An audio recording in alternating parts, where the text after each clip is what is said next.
Pero before ta mo tawag no sa atong senatorial ball si Jimmy Bondok, nalay gamay i-explain si Attorney Katiil nganong gamay ra ang na-play sa katong audio video presentation ni Pastor Kibuloy.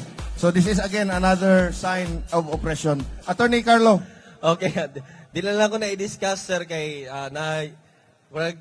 nagkuha magutagod sa petition sa Korte Suprema, gi-allow na niya murag gi-question na po sir kay naka recorded video si Pastor which is na-play naman nato pero sige lang no sumala sa ganta na giingon ang bugas na tag 20 asa na ay kusgan ninyo ang bugas na tag 20 asa na unya magpabudol pa mo tagam na mo so nining gabi na no madunggan yun to ang tingog ang tinog nga tingog sa sugbuhanon. Nalo ko idugang no in behalf kay Pastor Apollo C. Kibuloy o sa mga kandidato tanan sa PDP laban nga atog yung suportahan. Dili man gud siya makano diri pero in the spirit kauban po nato si Pastor. Gipaabot lang ni Pastor Apollo C. Kibuloy ang number 1 gyud siyang plataporma mga higala ang zero corruption. Number 2, mao kana ang peace and order total elimination sa CPP, NPA, NDF nga naghari-hari na karon sa Kongreso laliman kana. CPP, NPA, NDF, Kongreso sila naghari-hari na sila diha karon. Tapuson na silang tanan. Tapos may kaigsuunan ang pagproteksyon sa atuang kinaiyahan, ang alleviation of poverty, especially no, ang scarcity sa pagkaon kay daghan na sa tuwa karon Pilipino, pila ka porsyento no nasa society o category C, D, and E sa atuang syudad, komunidad ang gipanggutom. So food security gihapon ang advokasya ni Pastor mao na ang pinaka-essential na iyang buhaton ang 80% na nasa poverty line, below poverty line. Then limpyuhan nato ang gobyerno pinagi sa zero corruption mo na ginaduso ni Pastor ang death penalty sa mga corrupt na nasa gobyerno. Uyon mo ana.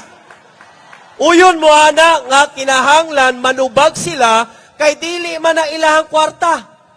Gisalig na nasa ilaha kay mga opisyalis sa gobyerno, di ba, servant gani na sila, tapos gisalig nato ang kwarta nga dili ilang nasa ila, tapos ilang ikurap.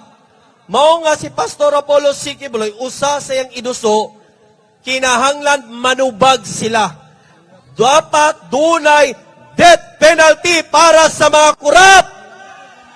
Ang tanang uyon mo singit o makusog!